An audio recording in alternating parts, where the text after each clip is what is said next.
The first thing I noticed when I walked into my own kitchen that Tuesday morning wasn't the smell of coffee or the sound of my wife humming while she made breakfast.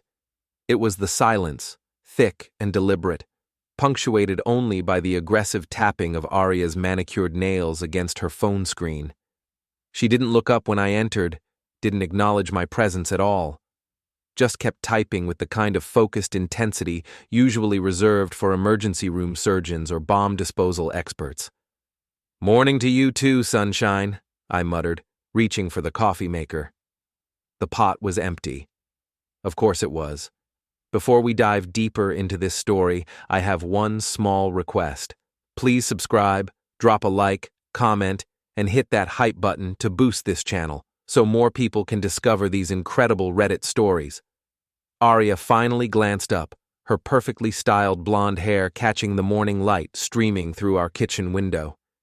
Even at 7 in the morning, she looked like she'd stepped out of a magazine, makeup flawless, outfit coordinated, every detail calculated for maximum impact. It was one of the things that had first attracted me to her 5 years ago. Now, it just made me tired.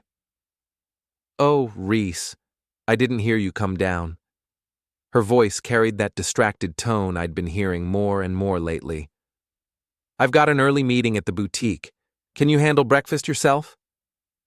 I studied her face, looking for some trace of the woman I'd married, the one who used to leave little notes in my lunchbox and steal my engineering magazines to read articles she didn't understand just because they were important to me. That woman seemed to have vanished somewhere between our second anniversary and last Christmas. "Sure thing. Wouldn't want to interfere with your busy schedule." I couldn't keep the sarcasm out of my voice. At 34, I'd learned that mechanical engineering was a field where precision mattered, where every calculation had to be exact, or bridges fell down and people passed. I'd started applying that same analytical approach to my marriage lately, and the results weren't encouraging. Aria's phone buzzed. She grabbed it with the speed of a gunfighter drawing a weapon, her face lighting up as she read whatever message had just arrived.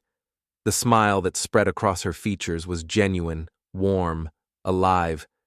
Everything her expression hadn't been when she looked at me. "Who's texting you at 7 in the morning?" I asked, pouring water into the coffee maker with deliberate calm. "Just Tiffany. You know how she is about getting to the boutique early." The lie came so smoothly I almost admired her technique. Almost. "We're working on some new inventory planning." I knew Tiffany well enough to know she considered 10:30 in the morning to be an ungodly early hour. The woman treated sleeping in like a religious practice, but I also knew better than to challenge Aria directly. Not yet. Inventory planning. Right. I hit the brew button and turned to face her fully. "Speaking of planning, I had an interesting conversation with Derek yesterday. He mentioned seeing you at Romano's last Thursday night.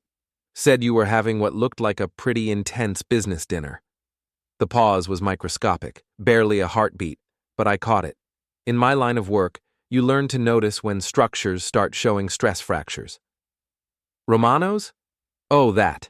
Aria waved a dismissive hand.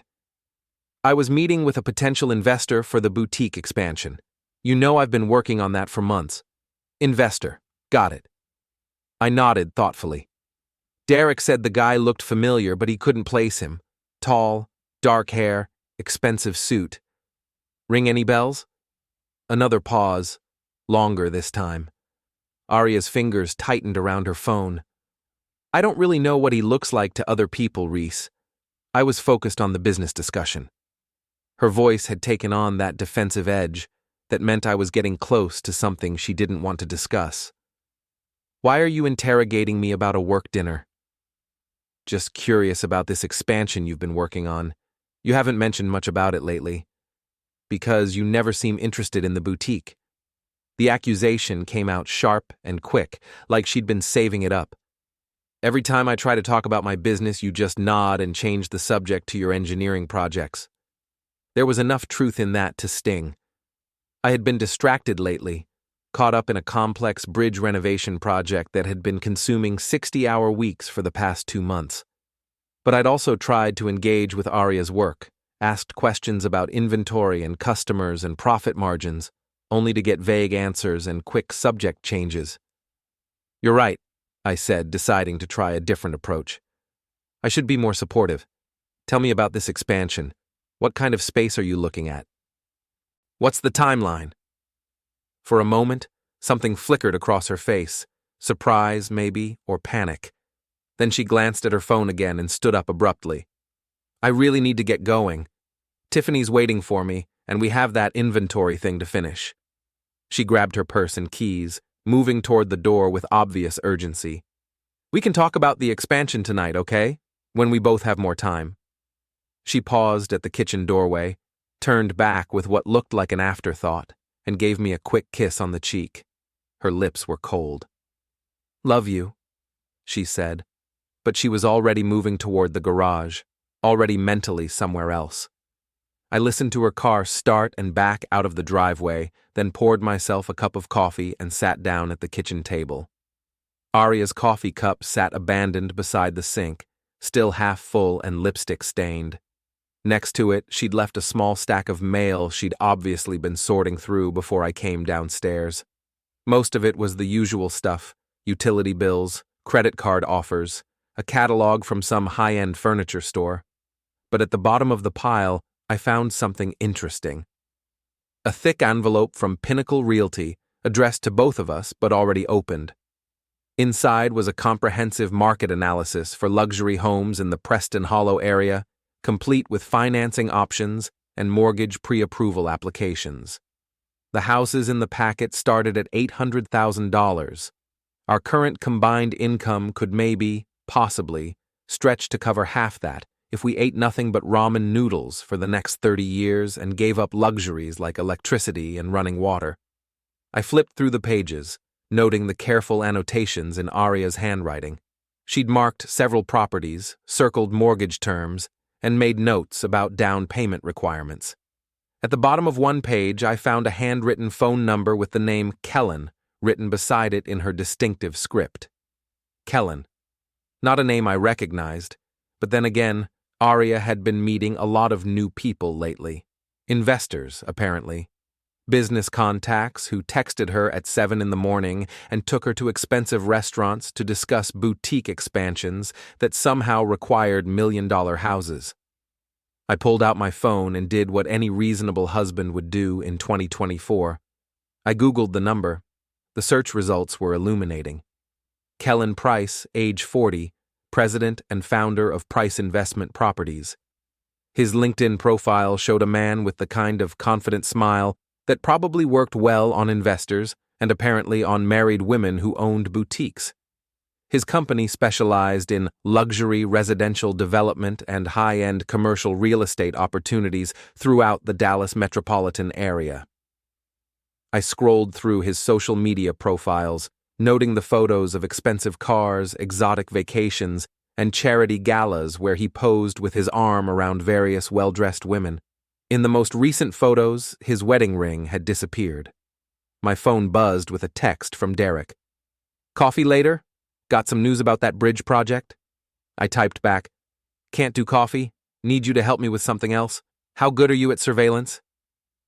His response came back immediately. "Depends. We talking about cheating spouse surveillance, or are you planning to overthrow a small government?" Door number 1. "Shit, man. I was afraid you were going to say that. Yeah, I can help. Meet me at the shop at noon." I spent the rest of the morning trying to focus on work, reviewing structural calculations and stress analyses for the bridge renovation, but my mind kept wandering back to Aria's behavior over the past few months, the late nights at the boutique, the sudden interest in expensive restaurants and weekend trips to fashion markets in Austin and Houston, the way she'd started showering with her phone, claiming she needed to be available for customer emergencies. At noon, I drove to Derek's auto shop, a converted warehouse on the industrial side of town, where he specialized in restoring classic cars for clients with more money than mechanical knowledge. Derek had been my best friend since college, the kind of guy who'd help you move a body without asking questions, then spend the next 20 years making jokes about it. I found him under the hood of a 1967 Mustang, cursing creatively at a stubborn carburetor. "So," he said without looking up, "want to tell me what's really going on? Or should I just assume Aria's been acting weird and you need confirmation before you do something stupid? She's having an affair." The words came out flat and certain, like a diagnosis. Derek straightened up, wiping his hands on a greasy rag. "You sure about that?" "Sure enough." I filled him in on the morning's discoveries, the real estate packet, the mysterious investor, the pattern of lies and evasions that had been building for weeks. "Kellen Price," Derek said thoughtfully. "I know that name. He bought the old Morrison building downtown last year, turned it into luxury condos. Heard he's got quite a reputation with the ladies."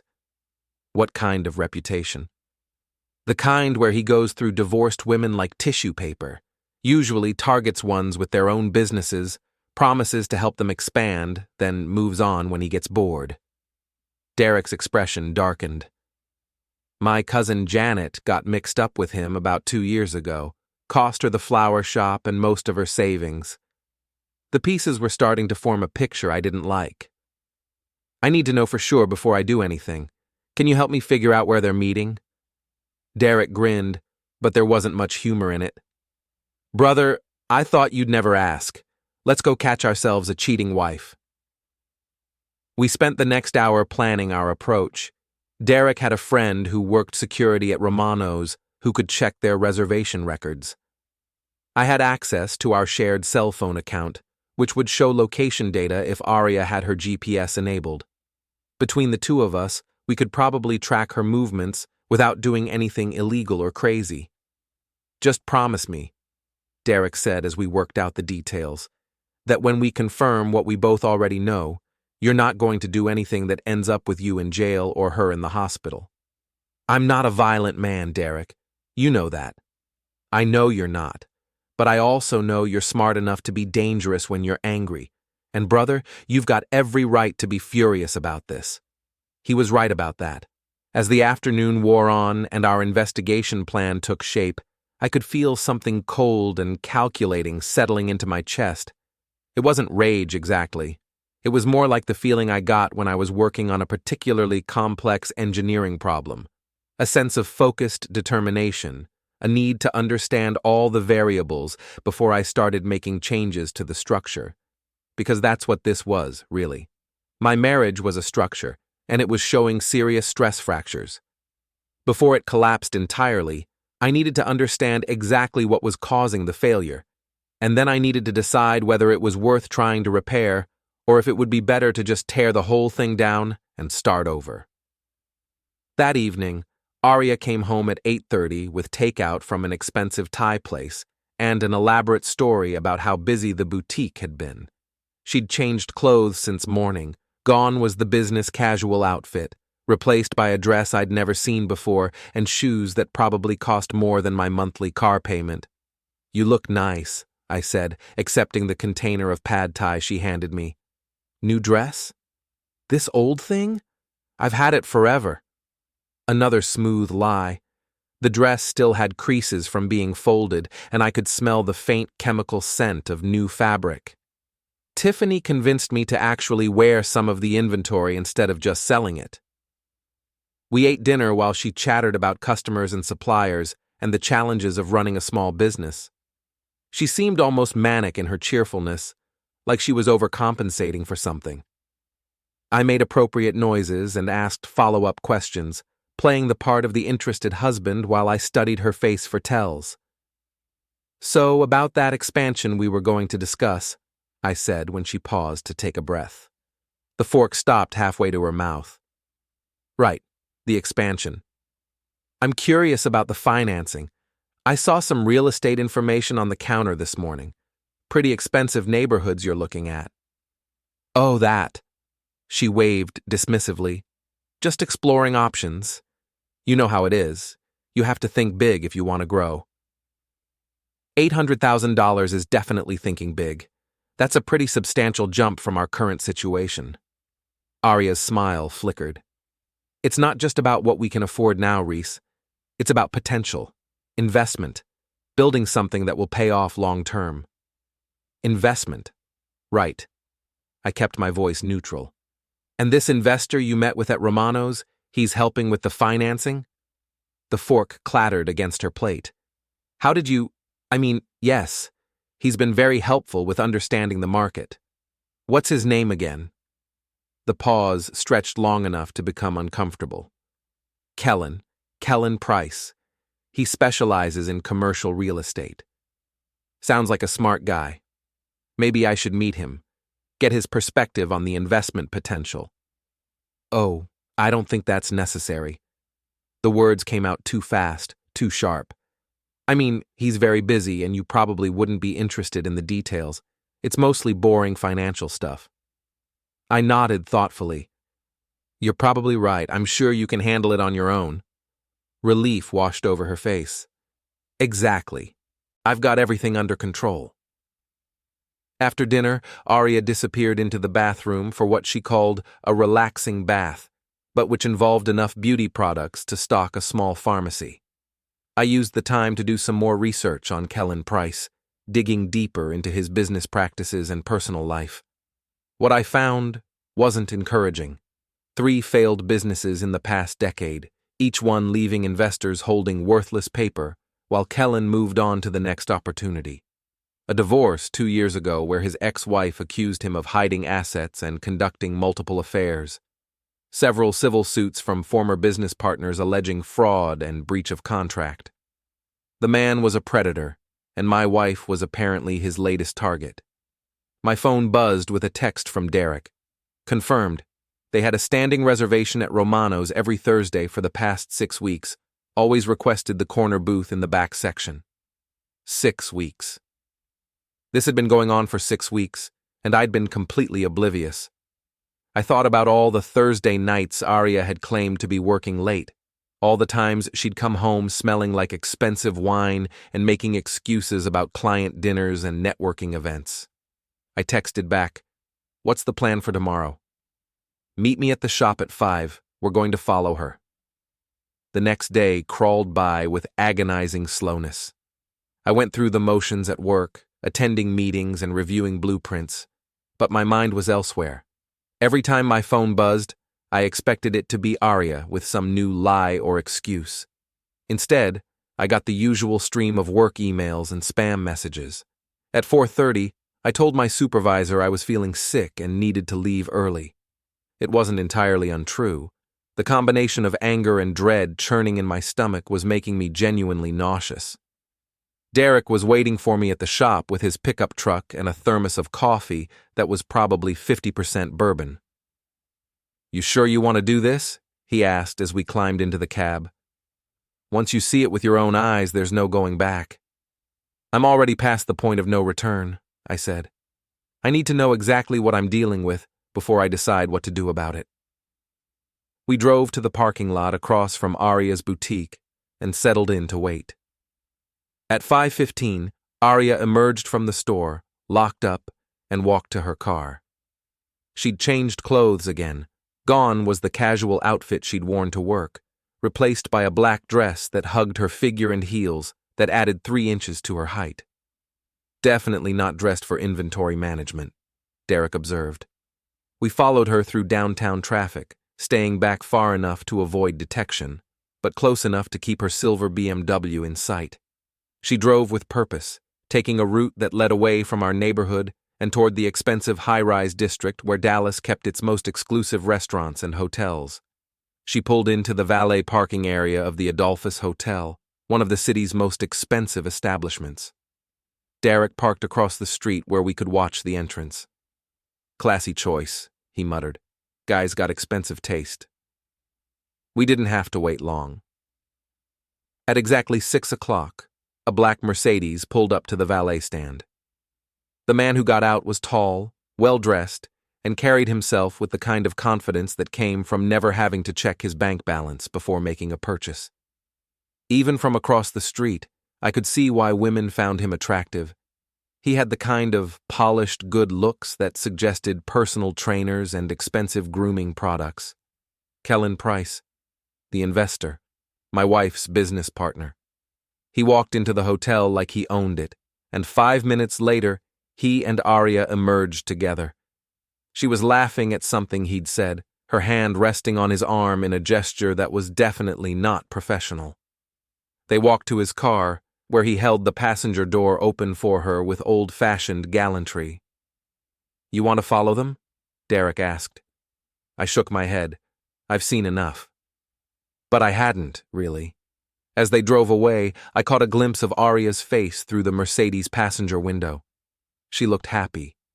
Genuinely, radiantly happy in a way I hadn't seen in months, maybe years. That hurt worse than the lies, worse than the betrayal, worse than the elaborate deception she'd been constructing around our marriage. She was happy with him. Whatever they had together, it was giving her something I apparently couldn't. "So what now?"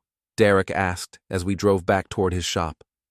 "Now I figure out what I'm going to do about it." "You could confront her, demand an explanation. And then what? She denies it, or she admits it and asks for a divorce, or she promises to end it and just gets better at hiding it." I shook my head. None of those options appeal to me. "So what's the alternative?" I thought about that as we drove through the darkening city. What was the alternative? I could hire a lawyer, start divorce proceedings, try to protect whatever assets we had. I could play the victim, tell our friends and family what had happened, hope for sympathy and support, or I could do something else, something more creative. "I need some time to think," I told Derek, "and I need to understand exactly what she's planning with this guy before I make my move. Whatever you're thinking, just remember, revenge is a dish best served cold, but it's also a dish that can give you food poisoning if you're not careful." Derek had a point. But as I drove home to face another evening of Aria's lies and performance art, I found myself thinking about structural engineering principles. When a building was damaged beyond repair, you didn't try to patch it up. You demolished it carefully, systematically, making sure it came down exactly where and how you wanted it to. And sometimes, if you were very skilled and very careful, you could make sure it took down a few other unstable structures along with it. Aria was waiting for me when I got home, full of apologies for having to work late and stories about difficult customers and inventory problems. She'd ordered pizza and opened a bottle of wine, playing the part of the devoted wife who wanted to make up for a busy day. I played along, asking about her day and sharing edited highlights from mine. But all the while, I was watching her, studying her, learning the rhythms of her deception. Every lie she told, every false smile, every manufactured gesture of affection was data I could use later. Because Derek was wrong about one thing. Revenge wasn't a dish best served cold. It was an engineering problem, and like all engineering problems, it required careful planning, precise execution, and a thorough understanding of all the forces involved. And I was very, very good at solving engineering problems. Over the next 2 weeks, I became a student of my wife's betrayal. I learned that she and Kellen met twice a week. Thursdays at Romano's for dinner, Tuesdays at his luxury condo for what she told me were afternoon business meetings. I learned that she'd been using our joint credit card to buy clothes and jewelry for these encounters, disguising the purchases as business expenses and networking investments. Most importantly, I learned about the house. It started with a phone call I accidentally overheard while Aria was in the shower. Her phone rang on the nightstand, and without thinking, I glanced at the screen. The caller ID said K. Price. I let it go to voicemail, then watched as she emerged from the bathroom, grabbed the phone, and immediately played the message. Even from across the room, I could hear Kellen's voice. "Hey, beautiful. The Hillcrest property just came on the market. It's perfect. Everything we talked about. Call me back so we can set up a viewing." Hillcrest. That was the most expensive neighborhood in our area, where houses started at $1 million and went up from there. I waited until Aria left for the boutique, then did some research. The property in question was a 4-bedroom colonial with a 3-car garage, swimming pool, and enough square footage to house a small village. The asking price was $1.2 million. The listing agent was someone named Patricia Hendricks from Pinnacle Realty, the same company that had sent us the market analysis packet. I called Patricia, pretending to be interested in the property for myself and my wife. "Oh, you must be Reese," she said cheerfully. "Aria mentioned you might be calling. I have to say, you and your wife have excellent taste.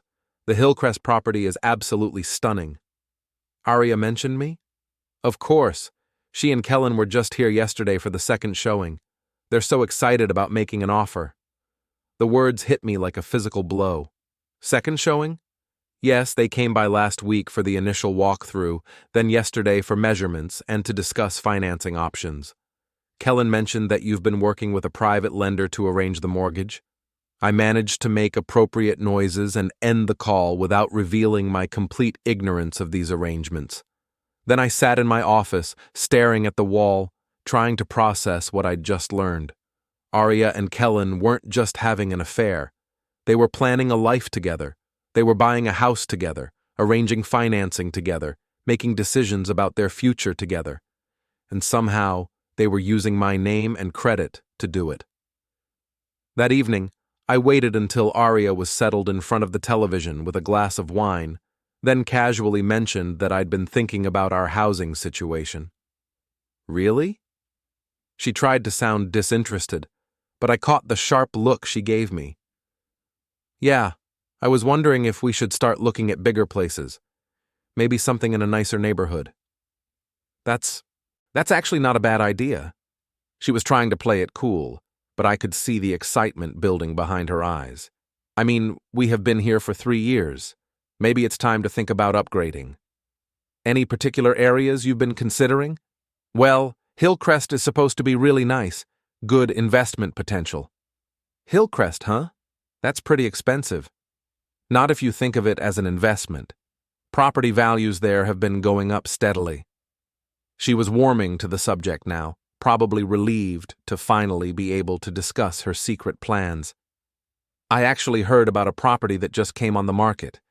We could maybe take a look at it this weekend. Sounds great. What's the listing agent's name? Patricia something.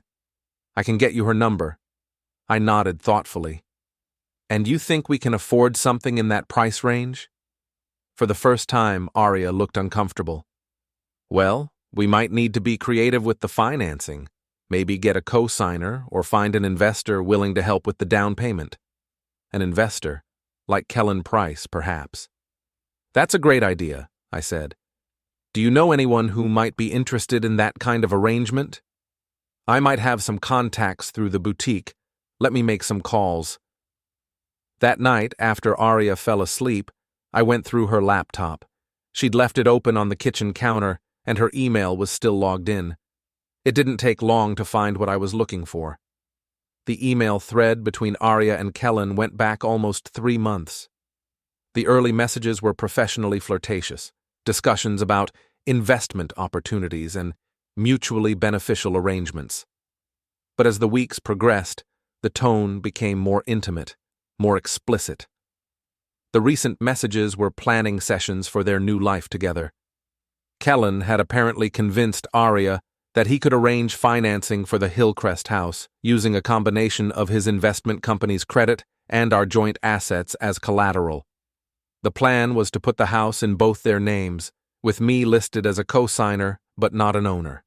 In other words, I would be legally responsible for a $1.2 million mortgage on a house I would never live in, while my wife started her new life with her wealthy boyfriend. The last email in the thread was from Kellen, sent just hours earlier. Everything's set for Friday. Patricia has the paperwork ready, and the bank approved the loan structure we discussed. After we sign, we can celebrate at the condo. Can't wait to start our real life together, beautiful. Friday. 3 days away. I closed the laptop and sat in the dark kitchen, thinking. They were planning to commit what amounted to financial fraud, using my identity and credit to secure a loan for their love nest. When the marriage inevitably ended, I'd be left holding the debt while they lived in luxury. It was clever, I had to admit. Kellen had probably pulled similar schemes on other women, other husbands, used the existing marriage as financial camouflage while setting up the new relationship, then discard the inconvenient spouse once the assets were secured. But Kellen had made one crucial mistake. He'd chosen to target the wife of an engineer, and engineers were very good at understanding how systems worked and how to make them fail catastrophically. I spent the next day making phone calls and doing research. I contacted our bank, our credit card companies, and our insurance agent, asking detailed questions about our accounts and policies. I reviewed our joint assets, our individual credit reports, and the legal documents we'd signed when we bought our current house. By Thursday evening, I had a complete picture of our financial situation and a clear understanding of exactly what Kellen and Aria were planning to do to me. I also had a plan of my own. Friday morning, Aria left for the boutique early, claiming she had inventory deliveries to handle. She was practically vibrating with nervous excitement, checking her phone constantly and jumping every time it buzzed. "Big day at work?" I asked innocently. "Just the usual. You know how Fridays can be." "Right. Well, I hope everything goes smoothly." She gave me a quick kiss goodbye, and I noticed her hands were shaking slightly. "Thanks, babe. I'll probably be late tonight. Tiffany and I are planning to celebrate finishing the inventory project." "Celebrate away. You've earned it."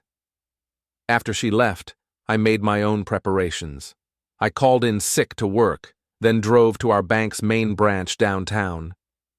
I had an appointment with the branch manager, a woman named Carol Martinez, who'd helped us set up our joint accounts when we first got married. "So, what can I help you with today, Reese?" Carol asked as we settled into her office. "I need to make some changes to our joint accounts," I said. "And I need to understand exactly what kind of liability I might have if someone tries to use our assets as collateral without my knowledge." Carol's expression became serious. "Are you concerned about fraudulent activity?" "Let's just say I want to make sure I'm protected if my wife makes some poor financial decisions." We spent the next hour going through our accounts and discussing my options. By the time I left the bank, I'd made several important changes to our financial arrangements, changes that would become very relevant in the next few hours. At 2 o'clock, I drove to the Pinnacle Realty office in Hillcrest. Patricia Hendricks was a cheerful woman in her 50s who greeted me like an old friend. "Reese, so wonderful to finally meet you in person. Aria and Kellen should be here any minute for the signing." "Actually," I said, settling into the chair across from her desk, "I think there might be some confusion about my involvement in this transaction." Patricia's smile faltered. "Confusion?" "Yes. You see, I never agreed to co-sign for this mortgage. In fact, this is the first time I've actually been to your office." The color drained from Patricia's face. But Aria said you were fully supportive of the purchase, and Kellen provided documentation showing your consent to use your joint assets as collateral." "I'd love to see that documentation." Patricia fumbled through the files on her desk, pulling out a thick folder. Inside were loan applications, credit reports, and several official-looking forms, including what appeared to be my signature on a consent form authorizing the use of our joint assets. The signature was good, I had to admit. Not perfect, but close enough to fool a casual observer. "This is a forgery," I said calmly. "I never signed this document." "Oh my God." Patricia stared at the papers like they might bite her. "Oh my God, this is fraud. This is serious fraud." "Yes, it is, and I think you should call the police."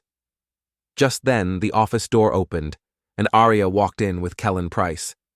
She was dressed in her best business outfit, carrying a leather portfolio and wearing the kind of confident smile that suggested she thought she was about to pull off the perfect crime.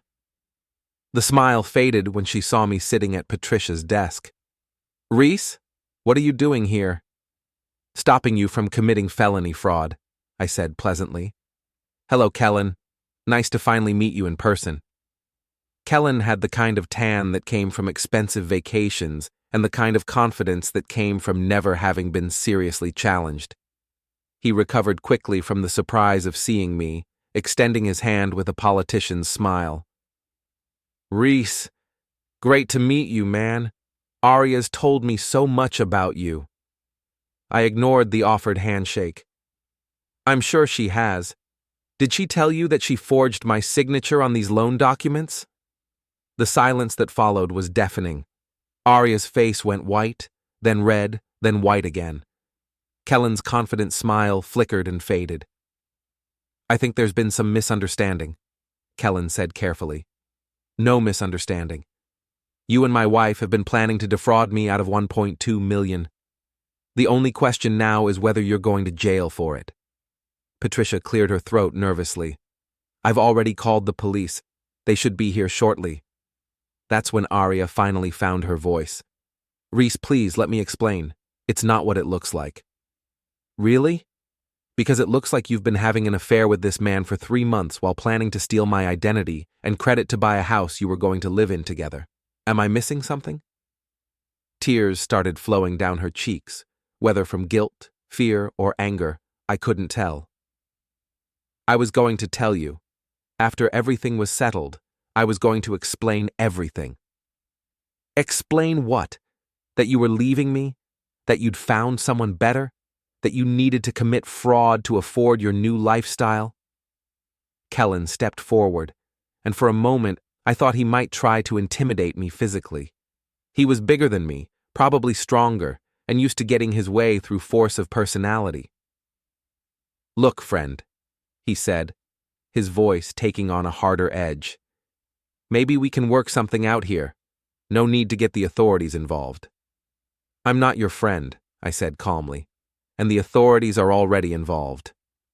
As if on cue, 2 police officers walked into the office. Patricia quickly explained the situation, showing them the forged documents and my identification. The officers listened patiently, asked a few questions, and then turned to Aria and Kellen. Ma'am, sir, we're going to need you to come with us for questioning. What followed was the most satisfying 20 minutes of my life. I watched as Aria and Kellen were read their rights and escorted out of the office in handcuffs. Aria was crying and trying to explain herself to anyone who would listen. Kellen was already on his phone, calling what I assumed was his lawyer. Patricia was a wreck, apologizing profusely and promising that Pinnacle Realty would conduct a full investigation into how the forged documents had been accepted. Don't worry about it, I told her. You were as much a victim here as I was. After giving my statement to the police, I drove home and opened a bottle of beer. It was only 4 o'clock in the afternoon, but I figured the circumstances warranted it. My phone started ringing almost immediately. First Derek, who'd heard about the arrest through his network of contacts. Then Aria's mother, demanding to know what I'd done to her daughter. Then Tiffany from the boutique, hysterical and barely coherent. I let them all go to voicemail. I had some thinking to do about what came next, because stopping the fraud was just the beginning. Aria and Kellen had tried to destroy my life, and they'd almost succeeded. The fact that I'd caught them in time didn't erase the betrayal, didn't undo the months of lies and manipulation. They wanted to start a new life together? Fine, but they were going to discover that ending the old life was a lot more complicated than they'd anticipated, and I was going to make sure they learned that lesson very, very thoroughly. Aria made bail the next morning. Kellen's lawyer had apparently worked some magic with the judge, arguing that they were both first-time offenders who posed no flight risk. The charges were serious: conspiracy to commit fraud, identity theft, forgery. But the legal system moved slowly, and they were free pending trial. I found out about their release when Aria showed up at our house at 10 o'clock Saturday morning, looking like she hadn't slept in days.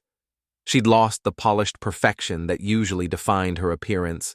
Her hair was unwashed, her makeup smeared, and she was wearing the same clothes she'd been arrested in.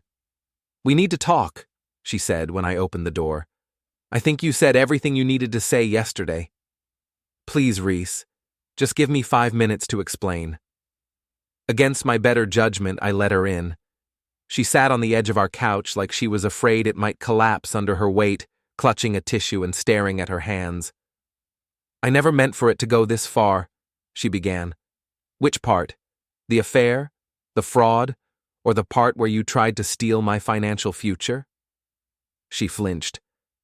It started innocently. Kellen came into the boutique looking for a gift for his ex-wife, something for their daughter's birthday. We got to talking, and he seemed genuinely interested in my business.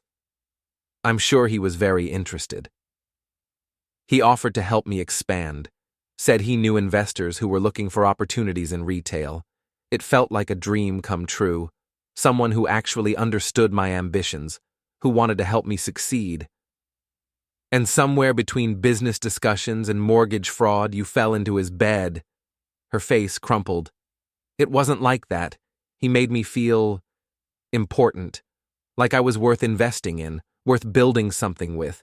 You never made me feel that way. The accusation stung because it contained just enough truth to hurt. I had been distracted by work, had taken our marriage for granted, had stopped seeing Aria as a person with her own dreams and ambitions. So you decided to punish me by stealing my identity and running off with a con man. He's not a con man. The words came out sharp and defensive. He's a successful businessman who saw potential in me that you never bothered to notice. I laughed, but there wasn't any humor in it. Aria, the man has been married 3 times. His last 2 business ventures ended with fraud investigations. He's currently being sued by 4 different investors who claim he stole their money. Did he mention any of that during your romantic dinners? The look on her face told me he hadn't. You're lying. Am I? Check his public records, look up the court cases, talk to his ex-wives. I leaned forward. Better yet, ask him directly. See what he says when you confront him with the evidence. For a moment, doubt flickered across her features. Then she shook her head stubbornly. Even if that's true, it doesn't change the fact that our marriage was already over. We've been living like strangers for months. So you decided to end it by committing felonies. I decided to end it by taking control of my own life. Her voice rose, taking on the sharp edge of desperation. I'm 32 years old, Reese. I've spent the last 5 years playing house with a man who treats me like a roommate with benefits. I wanted more. I deserved more. You deserved more, so you stole it. I was going to pay you back. Once the boutique expansion was successful, once Kellen and I were established, I was going to make sure you were compensated for everything. With what money? The profits from a business plan based on fraud? She didn't have an answer for that. We sat in silence for a few minutes, the weight of 5 years of marriage settling between us like a wall. What happens now? She finally asked. Now you face the consequences of your choices. You and Kellen both. The charges might be dropped. Kellen's lawyer thinks we can argue that it was a misunderstanding, that we genuinely believed you were aware of the arrangements. Good luck with that. I've got months of evidence showing that you deliberately concealed your relationship and your financial plans from me. Her face hardened. You were spying on me. I was protecting myself from my criminal wife. She stood up abruptly, her momentary vulnerability replaced by cold anger. Fine. If that's how you want to play it, then that's how we'll play it.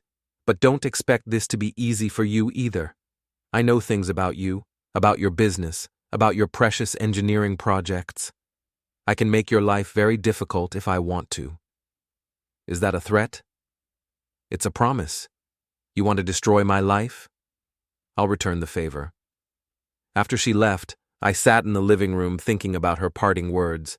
Aria knew about my work, my colleagues, my professional reputation. She could certainly try to damage my career if she wanted revenge. She could spread lies, make accusations, create enough doubt and controversy to make my life complicated. But she'd made a crucial error in her threat. She assumed I was fighting defensively, trying to protect what I had. She didn't understand that I was actually fighting offensively, trying to take away what she thought she had. And I was just getting started. I spent the weekend doing research. I looked into Kellen's business history, his personal relationships, his financial situation. What I found was even worse than I'd initially thought. The man was a serial predator who targeted vulnerable women, used them to gain access to assets or credit, then discarded them when he'd extracted everything he could. His first wife had lost her family's restaurant when Kellen convinced her to use it as collateral for one of his failed ventures. His second wife had filed bankruptcy after he'd run up massive debts in her name. His third wife, the most recent ex, was currently suing him for alimony and child support he'd never paid. The pattern was always the same: charm, seduce, exploit, abandon. Aria was just the latest victim in a long line of women who'd fallen for his act. But unlike his previous targets, Aria had made the mistake of trying to involve me in the scam. And unlike his previous targets, she was married to someone who understood how to fight back. Monday morning, I called Derek and asked him to meet me for lunch. We went to a quiet diner where we could talk without being overheard. "So, how are you holding up?" he asked after we'd ordered. "Better than expected. I think I'm past the emotional part and into the problem-solving phase. That's either very healthy or very dangerous. Probably both." I filled him in on Aria's visit and her threats to damage my reputation. I need to assume she's going to try to hurt me professionally. Can you think of any vulnerabilities I should be worried about? Derek considered the question while he worked on his sandwich. Well, there was that thing with the Morrison project last year, the cost overruns and the delayed timeline. He was right. The Morrison Bridge renovation had gone over budget and behind schedule due to some unforeseen complications with the foundation work. It hadn't been my fault. Soil conditions had been worse than the initial surveys indicated, but I'd been the lead engineer on the project. If someone wanted to make me look incompetent or corrupt, they could probably twist the facts to support their narrative. Anything else? Your temper. You've got a reputation for not suffering fools gladly. If someone wanted to paint you as difficult to work with, they could probably find people willing to back that up. That was also true. I'd had conflicts with contractors, city officials, and even some colleagues over the years, usually because they were cutting corners or ignoring safety protocols, but the conflicts themselves could be taken out of context. So I'm vulnerable. Everyone's vulnerable if someone's determined enough to hurt them. The question is, what are you going to do about it? I'm going to make sure Aria and Kellen are too busy dealing with their own problems to worry about hurting me. Derek gave me a long look. What exactly does that mean? It means I'm going to teach them that actions have consequences, and that some consequences are worse than others. Reese, man, I know you're angry. I know you want payback. But don't do anything that's going to land you in jail alongside them. I'm not planning to break any laws. That's not what I'm worried about. I'm worried about you breaking yourself. Revenge is a poison, brother. It feels good going down, but it can eat you alive from the inside. Derek meant well, but he didn't understand. This wasn't about revenge, not really. It was about justice. It was about making sure that people who tried to destroy other people's lives faced appropriate consequences for their actions. Aria and Kellen had tried to steal my future. Now I was going to make sure they didn't have one either. And I was going to do it completely legally, using nothing but their own mistakes and weaknesses against them. After lunch, I drove back to my office and started making phone calls. I had work to do. The first call I made was to Patricia Hendricks at Pinnacle Realty. She was still apologetic about the fraud attempt and eager to help with anything I needed. "I was wondering," I said, "if you could give me some information about other properties Kellen Price has been involved with recently. I'm concerned there might be other victims of similar schemes." Patricia was happy to help. It turned out that Kellen had been very active in the luxury real estate market over the past year, always with different women as co-buyers, always with complex financing arrangements that involved multiple credit sources. "Now that I think about it," Patricia said, "the pattern does seem suspicious. He always insists on handling the paperwork himself, always has some story about why the women can't be present for certain meetings." "Have you contacted these other women? Warned them about what might be happening?" No, I hadn't thought of that. But you're right, I should. You might also want to contact the police. If this is a pattern, They'll want to investigate. After I hung up, I felt a small glow of satisfaction. Kellen's real estate scams were about to become a much bigger problem for him. The second call was to Janet Morrison, Derek's cousin who'd been involved with Kellen 2 years earlier. She was initially reluctant to talk, but when I explained what had happened to me, she became much more cooperative. "I knew he was still pulling the same crap," she said bitterly. "I tried to warn a couple of women I heard he was seeing, but they wouldn't listen. They thought I was just a jealous ex." "What exactly did he do to you?" "Convinced me to take out a second mortgage on my flower shop to invest in one of his development projects. The project never existed. He just used the money to pay off debts from his previous scams. By the time I figured it out, I'd lost everything." "Did you file charges?" "I tried, but his lawyer made it look like a legitimate business deal that went bad. I couldn't prove fraud, so I just had to eat the loss. Things might be different now. If there are multiple victims, the police might be more interested in building a case." "You think so?" "I think it's worth trying, especially if you're willing to testify about your experience." Janet was very willing. She gave me contact information for 2 other women who'd been involved with Kellen, both of whom had lost money in similar schemes. By the end of the day, I'd spoken with 4 of Kellen's previous victims and connected them with Detective Martinez, the officer who was handling the fraud case against Aria and Kellen. Suddenly, what had looked like a first-time offense was starting to look like a pattern of criminal behavior. But I wasn't done yet. Tuesday morning, I called Kellen's ex-wife, Sarah Price. She was living in Austin with their 10-year-old daughter, working as a paralegal and trying to rebuild her life after the divorce. "I'm sorry to bother you," I said, "but I think your ex-husband tried to defraud me, and I'm trying to understand his methods." "Join the club," Sarah said dryly. "What did he do to you?" I explained the situation. Sarah listened without interruption, then sighed heavily. "That's definitely his style. He did something similar to me during our divorce. Tried to hide assets by transferring them to fake companies, then claimed he was broke when it came time to pay alimony and child support." "Were you able to prove it?" "Some of it. But he's very good at covering his tracks, and he has expensive lawyers. I got some of what he owed me, but not nearly all of it." "Is he current on his child support now?" "He hasn't paid anything in 8 months. Claims his business is struggling and he can't afford it." That was interesting.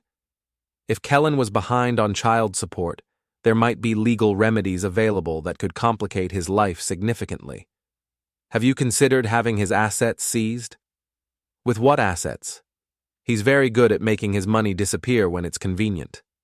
"What if I told you he was planning to buy a $1.2 million house?" The silence on the other end of the line was telling. "Are you serious?" "Absolutely serious. And if he's hiding assets while claiming he can't pay child support, that's contempt of court." "Oh, that bastard." Sarah's voice was tight with anger. "That lying, cheating bastard. Would you like me to put you in touch with the detective who's investigating his fraud case? I think he'd be very interested in your situation." "Yes. God, yes. I want him to pay for what he's done to Emma and me."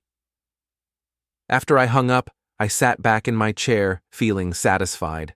Kellen's legal problems were multiplying rapidly.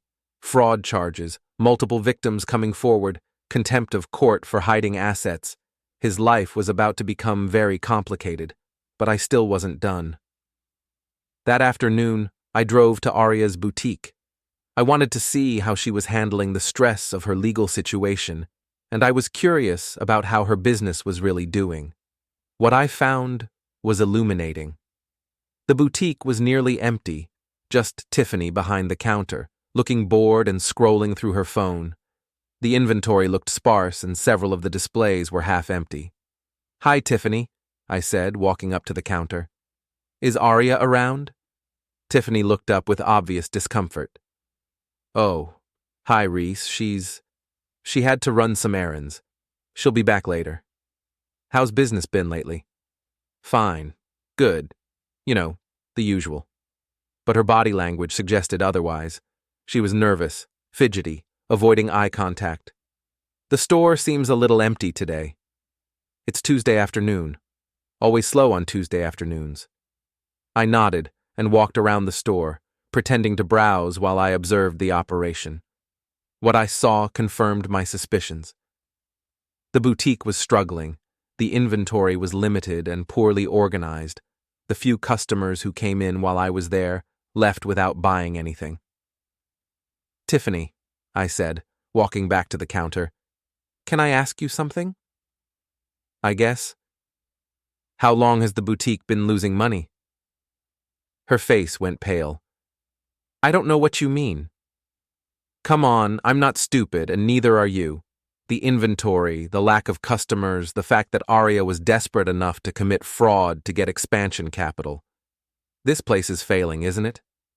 Tiffany looked around nervously, as if Aria might materialize out of thin air.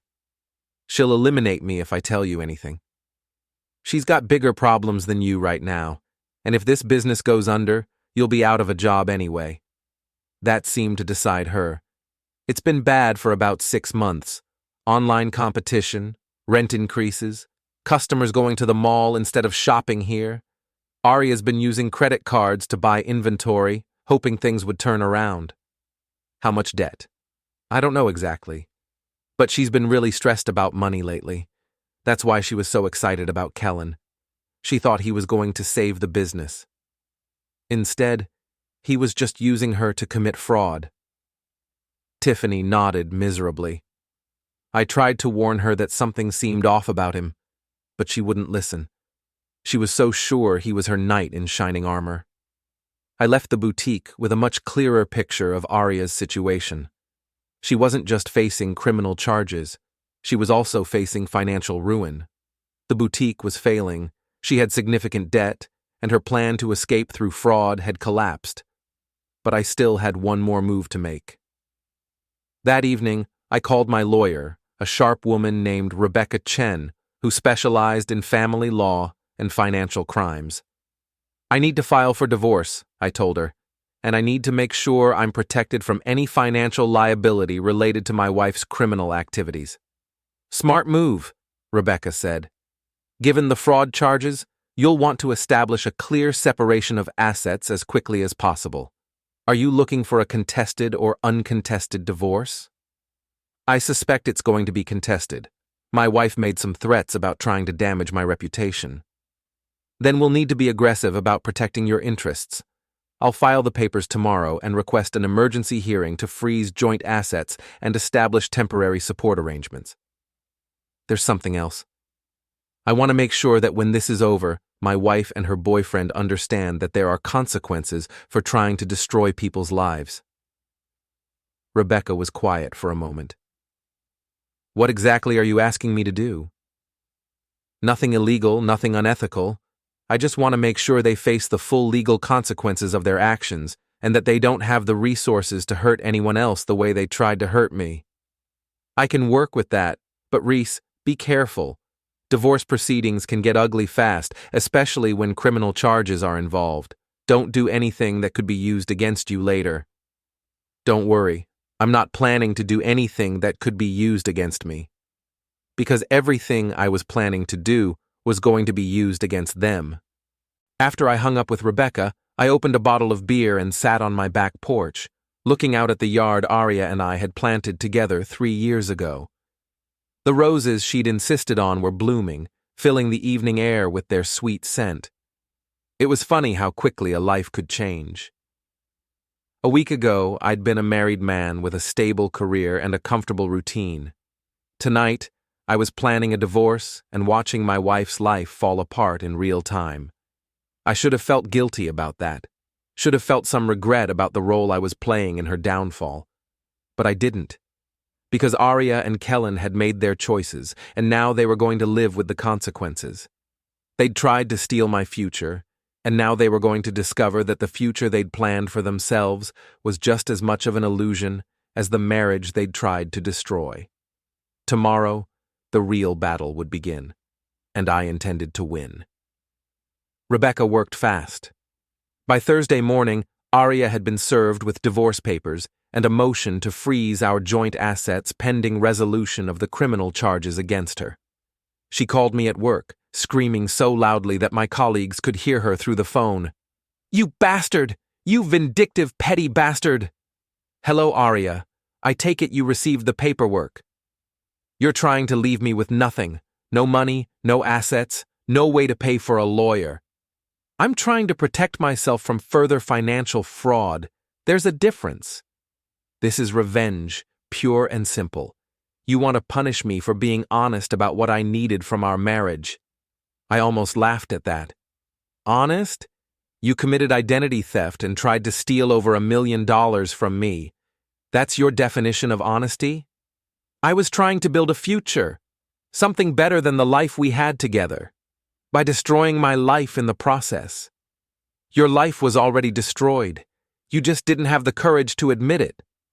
The line went quiet for a moment, both of us breathing hard. "This isn't over, Reese," she said finally.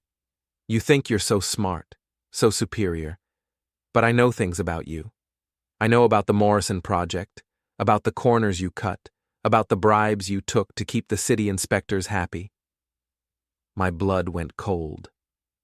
"What are you talking about?"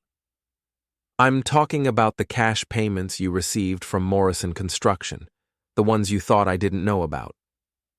She was talking about the consulting fees I'd received for additional work on the bridge project, completely legal payments for legitimate services. But if someone wanted to make them look like bribes, they probably could. Those were consulting fees, and you know it. Do I? Because I have photos of you accepting envelopes full of cash from Jim Morrison. I have records of meetings that weren't on your official calendar. I have evidence that will destroy your career if I choose to use it. The threat hung between us like a blade. Aria had been planning this for longer than I'd realized, gathering ammunition she could use against me if our marriage ever ended badly. "So what do you want?" I asked. "I want you to withdraw the asset freeze. I want a fair division of our property, and I want you to stay out of my legal problems with Kellen. And if I don't, then I'll make sure everyone in Dallas knows that the city's most respected bridge engineer is a corrupt fraud who takes bribes and cuts safety corners to maximize profits." After she hung up, I sat in my office staring out the window, thinking about my options. Aria's threat was serious.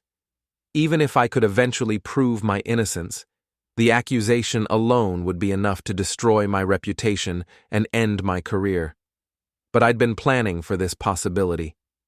I called Derek and asked him to meet me for lunch at the same diner we'd used before. "She's trying to blackmail you," he said after I explained the situation. "Effectively, yes." "So, what are you going to do?" "I'm going to call her bluff." "Are you sure that's smart? If she really has evidence that could be misinterpreted?" "She does. But the thing about blackmail is that it only works if you're afraid of the consequences. And I'm not afraid anymore." Derek looked skeptical. "Why not?" "Because I've been doing some research of my own, and I've discovered some very interesting things about my wife's business practices." I pulled out a folder I'd been carrying and spread its contents across the table. Bank records, credit card statements, tax returns, vendor invoices, a complete financial picture of Aria's boutique operation. "Where did you get all this?" "Joint tax returns, joint credit card statements, business documents I co-signed when she started the boutique, all perfectly legal for me to access."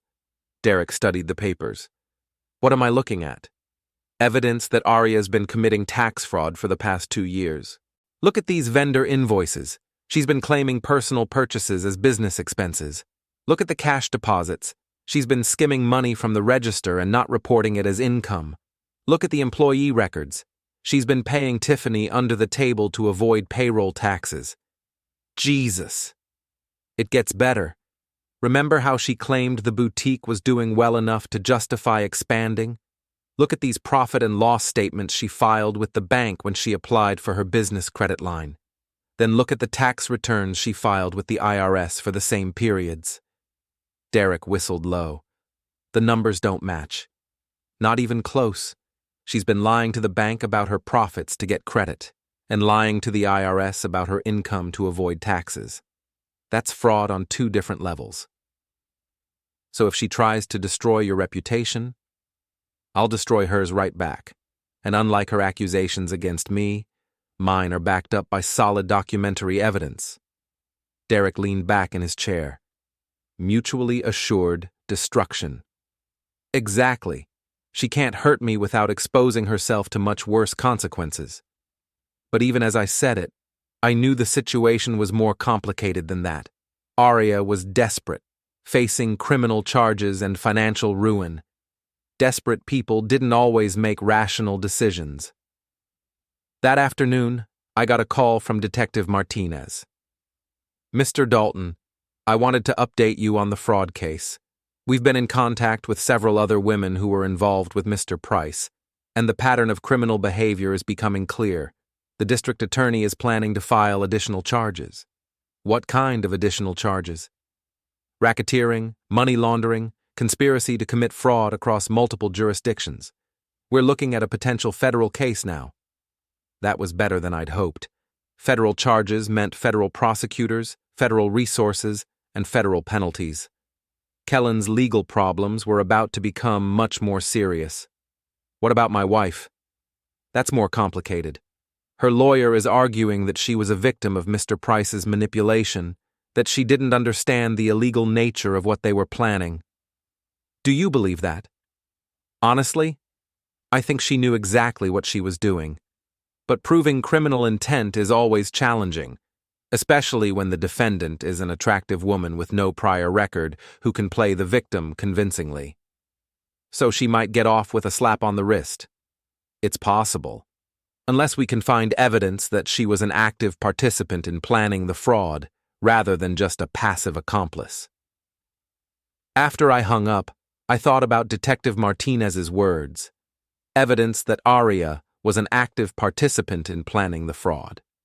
Evidence like the emails I'd found on her laptop, the ones detailing her discussions with Kellen about using my identity and credit. I'd made copies of those emails before confronting them at the real estate office, but I hadn't turned them over to the police yet, because I'd been saving them for exactly this situation. I called Detective Martinez back. "I think I might have some evidence you'd be interested in," I said. Friday morning, I met with Detective Martinez and the assistant district attorney handling the case. I turned over copies of all the emails between Aria and Kellen, along with her financial records and evidence of her tax fraud. The ADA, a sharp-eyed woman named Lisa Park, reviewed the materials with obvious interest. "This is very helpful," she said. "These emails clearly show that your wife was an active participant in planning the fraud, not just a manipulated victim. And the tax fraud evidence gives us additional leverage if she tries to negotiate a plea deal." "What happens now?" "Now we file additional charges against both defendants and see if they're interested in cooperating with our investigation into Mr. Price's other activities. And if they're not interested in cooperating, then they go to trial and face the full consequences of their actions." That afternoon, I was back at my office when Rebecca called. "I just heard from Aria's lawyer," she said. "They want to meet to discuss a settlement." "What kind of settlement?" "They're offering to drop her threats against your reputation in exchange for a more generous division of assets and your agreement not to pursue the tax fraud charges." Counteroffer. She gets nothing from me. I keep all the evidence of her criminal activities, and she accepts full responsibility for her choices. That's pretty harsh, Reese. She tried to steal my life. I think harsh is appropriate. What if she doesn't accept? Then we go to court, and I let the evidence speak for itself. That evening, I was at home when Kellen Price showed up at my door. He looked like he'd aged 5 years in the past week. His expensive clothes were wrinkled, his confident smile was gone, and there were dark circles under his eyes. "We need to talk," he said. "I don't think we have anything to discuss. Look, I know you're angry. I know you think I'm some kind of monster. But the truth is, I care about Aria. I want to protect her. Interesting way of showing it, involving her in multiple felonies. That was never supposed to happen. The loan arrangement was supposed to be legitimate. When I realized there might be legal problems, I tried to back out, but Aria insisted on going forward. It was a smooth lie, delivered with practiced sincerity. I could see why women fell for his act. So, now you're blaming her? I'm not blaming anyone. I'm just trying to find a way to minimize the damage to everyone involved. What do you want, Kellen? I want to make a deal. I'll plead guilty to the fraud charges, take full responsibility, and testify that Aria was manipulated into participating. In exchange, you drop the civil suit and agree not to pursue any additional charges against her. What civil suit? His face fell. You haven't filed a civil suit? Should I have? I just assumed, given the amount of money involved. I smiled for the first time in days. That's a great idea. Thanks for suggesting it. Kellen realized his mistake too late. Look, forget I said anything about a civil suit. Let's focus on resolving the criminal charges. I think I'll let the prosecutors handle the criminal charges, but a civil suit for damages, that's definitely worth pursuing. You don't understand. If you push this too far, innocent people are going to get hurt. The only innocent person in this situation is me, and I've already been hurt. Aria's business is failing. If she goes to prison, she'll lose everything. Is that really what you want? What I want is for people who try to destroy other people's lives to face appropriate consequences for their actions. Kellen's mask finally slipped, revealing the cold calculation underneath. You're making a mistake, he said. You think you're in control here, but you're not. Aria and I have resources, connections, ways of fighting back that you haven't even considered. Is that a threat? It's a reality check. Push too hard and you might find yourself facing problems you're not prepared to handle. After he left, I called Detective Martinez and reported the conversation. Witness intimidation was another charge they could add to Kellen's growing list of legal problems.